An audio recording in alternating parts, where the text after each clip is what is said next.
कि सबसे पहले इनको मंदिरों में ना जा करके संविधान इतिहास पढ़ने की जरूरत है। महिलाएं नंगी घूमती रहीं, उनको नंगा घुमाया गया, जिस पर देश के प्रधानमंत्री अन्य देशों में जाते रहे, लेकिन वहां की महिलाएं जो रोडों पर नंगी घुमाई जा रही थी, उनके वहां पर जा करके उन्होंने उनके जो जिन्होंने नंगा घुमाया था उनके खिलाफ एक शब्द भी नहीं बोला है। तो जो पढ़ा लिखा व्यक्ति है, जो विद्वान है, जो ज्ञानी है, वो खता बाज सकता है। आपको दिक्कत क्या है इससे? विशेष जाति के लोग ही जब अगर जो है खता बाज सकते हैं, तो खता वही लोग सुनने क्यों नहीं आते?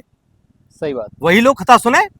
जब खता बांचने का अधिकार उनको है, तो खता सुनने का भी अधिकार उनको ही होना चाहिए। कि ये इनका पूजा पाठ कथा, ये इनका धंधा है, ये इनका रोजगार है।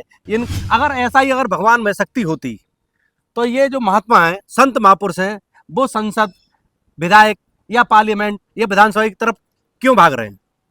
इटावा के अंदर से कुछ दिन पहले एक ऐसी घटना सामने आई जिसने इंसानियत को शर्मसार कर दिया। तो इस घटना में जैसा कि आपने वीडियो में देखा होगा, जो वीडियो वायरल है, एक हिंदू कथावाचक के ऊपर एक विशेष समुदाय के लोगों ने क्या किया, उनकी चोटी काटी। बस क्यों किया? क्योंकि वो यादव समाज से आते थे। इस वजह से उन्होंने उनकी चोटी काटी, उनकी नाक रगड़वाई एक महिला के सामने, और उस महिला का मूत्र से उसको छिड़का और उसको शुद्धिकरण किया। ब्राह्मणों के गांव में तुम यादव होकर के, चमार होकर के यहाँ भागवत कहने आए हो। रात भर इन्होंने बहुत टॉर्चर किया सर, यहाँ तक कि हमारे बाल काट दे। और जो परीक्षित बना था, परीक्षित की मैडम से इन्होंने मूत्र, बोले भाभी आप अपना मूत्र ले आओ, उसे मूत्र से हमारे ऊपर छिड़का इन्होंने। तो इस तरह की घटना इटावा से निकल के आ रही है। तो इस घटना पर आज हम बातचीत करेंगे। हमारे साथ आगरा से अखिल भारतीय जाटव महासभा के राष्ट्रीय अध्यक्ष माननीय सुनील सिरोही जी हमारे साथ मौजूद हैं। तो आइए इनसे बातचीत करते हैं उस विषय को लेकर। सर, जिस तरीके से आपने देखा होगा इटावा के अंदर जो एक कांड हुआ कथावाचक के, उसके बाद में भी कई सारे नेता वहां पहुंचे, पुलिस ने बंदूक गोली वोली चलाकर उनको शांत भी कराया। तो इस घटना को पूरी को किस तरीके से देखते हैं? एक हिंदू समाज के द्वारा हिंदू पर ही इस तरीके से ये सब हुआ सर। ये घटना वाकई निंदनीय घटना है। और जो इटावा के अंदर हुआ है, ये यादव भी अपने आप को हिंदू मानते हैं, और जो विशेष समुदाय के लोग थे जिन्होंने कथावाचक पर हमला किया, पिटाई की, चोटी काटी, और विशेष समुदाय की एक महिला जिन्होंने अपने मूत्र से उनका शुद्धिकरण किया। इस देश में ये ऐसा पहला वाकया नहीं है। अभी आपने सुना होगा एमपी के अंदर एक लोधी राजपूत व्यक्ति के जो है को मलका भी सेवन कराया है, वहाँ की भी आप घटना देख रहे होंगे। आज यादव समाज चाहे कथावाचक के रूप में हो या मंदिरों पूजा पाठ करता हो, ये कुछ समय पहले अपने आप को क्षत्रिय या हिंदू मानते थे, लेकिन आज जब इनके साथ ऐसी घटनाएं हो रही हैं, तो आज इनको भी याद आ रहा है कि हम लोग शूद्र हैं। 2007 से लेकर 2012 में बसपा की सरकार रही।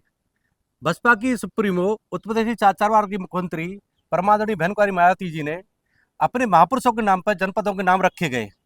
इसी सपा के राष्ट्रीय अध्यक्ष मुख्यमंत्री जी द्वारा उन जनपदों के नाम बदले गए। तब भी ये लोग अपने आप को हिंदू मानते थे। आज इनको एहसास हो रहा है, जब आप मुख्यमंत्री पद से अखिलेश जी को हटाया गया, उस आवास को छिड़काव करके गंगा जल से धोया गया, शुद्धिकरण किया गया, जब से इनकी होश थोड़े से बदलाव में होश ठिकाने आए हैं, इनको एहसास हुआ कि हम भी शूद्र हैं। तो मैं तो यही कहना चाहता हूँ, जब तक ये लोग बाबा साहब के विचारों पर, बाबा साहब के द्वारा लिखे गए संविधानों को नहीं पढ़ेंगे, तब तक इनको अपनी हकीकत पता नहीं चलेगी कि हम 85% में हम इस देश के मूल निवासी हैं। आज जितने भी यादव समाज के लोग हैं, कथावाचक हैं, ये मंदिरों पर जाते हैं, उधर तो कहते हैं कुछ बदलाव तो आया है पहले से, लेकिन ये लोग कहते हैं कि हमें पता चल गया है कि असली हम यहाँ हिंदुस्तान के मूल निवासी हम ही हैं।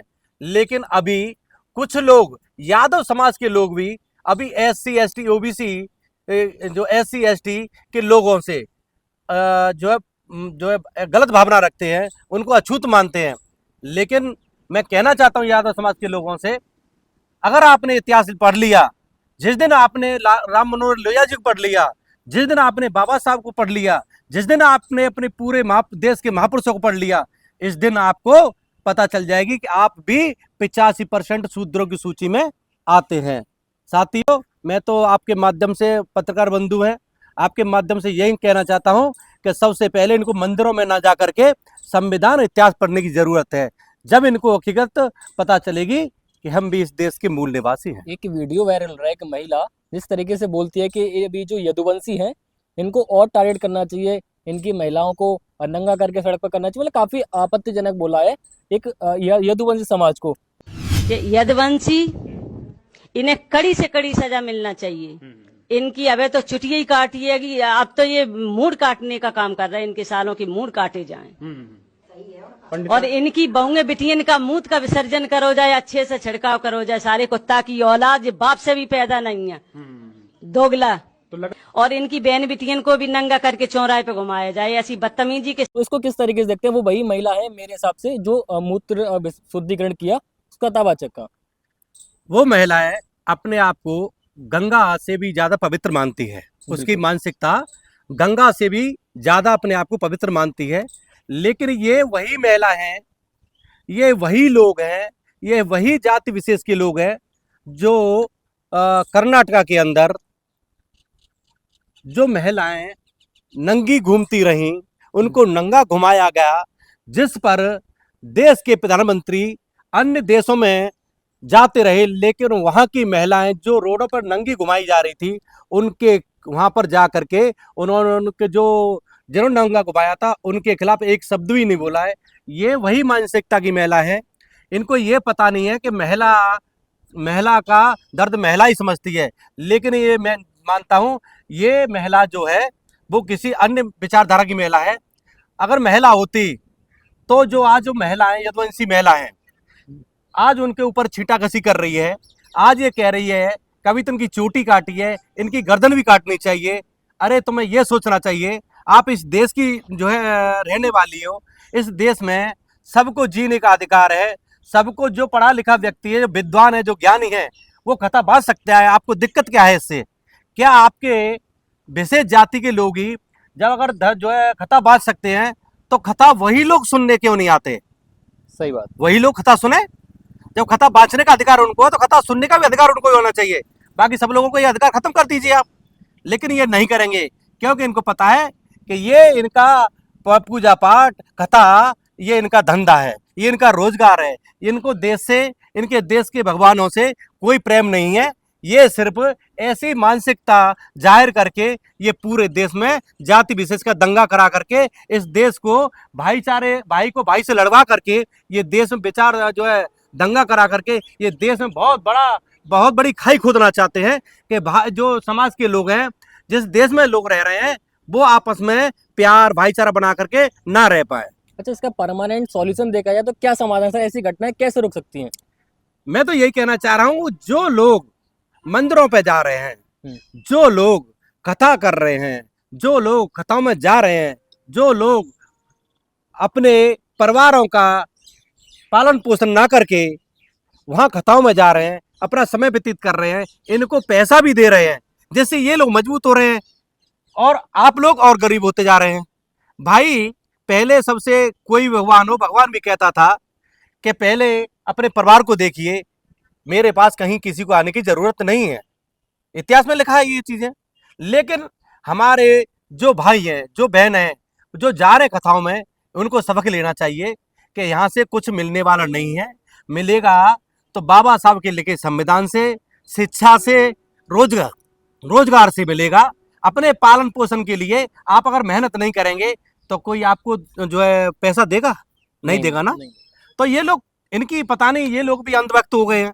इन लोगों को सोचना चाहिए कि कहीं कोई अगर भगवान में शक्ति होती तो ये जो महात्मा हैं, संत महापुरुष हैं, वो संसद, विधायक या पार्लियामेंट या विधानसभा की तरफ क्यों भाग रहे हैं? इनको सबक लेना चाहिए कि भगवान कहीं नहीं है। भगवान सिर्फ है तो कोई व्यक्ति पीड़ित है, उसकी मदद करिए, उसका सहयोग कीजिए। भगवान वहीं विराजमान है। आप अपने हृदय के अंदर गंदगी फैलाए बैठे हैं, उस गंदगी को आप निकाल लीजिए। कोई भी कथावाचक हो, कोई भी सत्संगी हो, वही तो कहते हैं झूठ मत बोलिए, किसी का गलत मत करिए। अरे ये बात तो आप सब जानते हैं। लेकिन अभी देखा होगा हाथरस में भी, भोले बाबा के सत्संग में इतनी बड़ी घटना हो गई, सैकड़ों लोग मारे गए। ऐसे कुंभ में हजारों लोगों की मृत्यु हो गई। क्या रहा वहां से? कुछ मिला किसी को? जान गंवाने के सिवा कुछ नहीं मिला। तो मैं तो यही सबसे अपील करता हूं कि साथियों, माता बहनों, ज्यादा से ज्यादा आप संविधान पढ़ें, शिक्षा की तरफ ध्यान दें, अपने परिवार की तरफ ध्यान दें। ये कथाओं में या पूजा पाठ में कुछ नहीं रखा है। इनसे दूर होकर के अपने परिवार की तरफ ध्यान दीजिए। जब आपके पास शिक्षा होगी तो राजनीतिक दरवाजे खुलेंगे, आपका विकास, आपके बच्चों को नौकरी, आपके बच्चों को रोजगार, आपके बच्चों के लिए बिजनेस, और आपका परिवार अच्छी तरह से फल फूलने का काम जब ही कर पाएगा। बिल्कुल। तो जैसा कि आपने सुनील जी को, अखिल भारतीय जाट महासभा के जो अध्यक्ष हैं, उनको सुना। अगर आप इनकी बात से सहमत हैं तो ये वीडियो ज़्यादा से ज़्यादा शेयर करें और आप भी अपने इस कमेंट में राय रखें कि उस घटना पर आपका क्या सोचना है।